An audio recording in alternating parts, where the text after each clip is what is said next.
Hello. അങ്ങനെ നമ്മൾ കേസരി പാരാനുള്ള ഒരുക്കത്തിലാണ്. ഏലക്കായും ഉപ്പും പഞ്ചസാരയും വെള്ളത്തിൽ ചേർത്ത് തിള വന്നുകൊണ്ടിരിക്കുകയാണ്. അല്പസമയത്തിനുള്ളിൽ നമ്മളിതിലേക്ക് സേമി ആഡ് ചെയ്യുന്നതാണ്. അങ്ങനെ അതാ വെള്ളം തിളക്കാൻ തുടങ്ങി. ഇനി നമുക്കതിലേക്ക് ഒരു കപ്പ് പാൽ ആഡ് ചെയ്യേണ്ടതുണ്ട്. പാലും കൂടി ആഡ് ചെയ്ത് വരുമ്പോൾ ഇതൊരു വെള്ള നിറത്തിലായിട്ട് വെള്ളത്തിൻ്റെ കളർ മാറുന്നതാണ്.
ഇതൊന്ന് എളുപ്പം ടൈറ്റ് ആവാനായിട്ട് നമ്മൾ ലേശം റവ ആഡ് ചെയ്യുന്നുണ്ട്.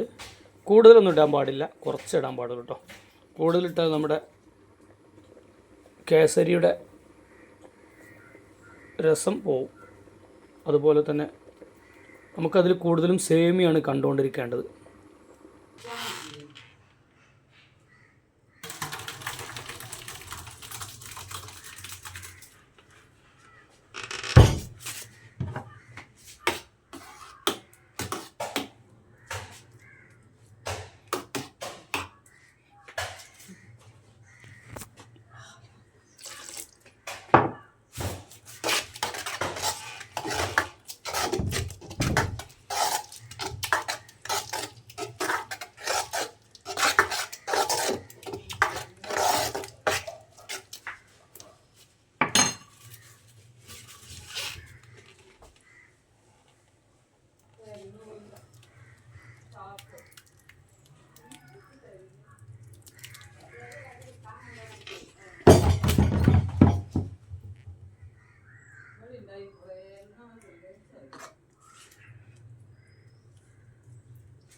അങ്ങനെ നമ്മൾ കേസരി തട്ടിലേക്ക് ഒഴിച്ചിരിക്കുന്നു. ഇനി ഒരു 3 മണിക്കൂർ നേരം ഒന്ന് തണുക്കാൻ വെക്കേണ്ടതുണ്ട്.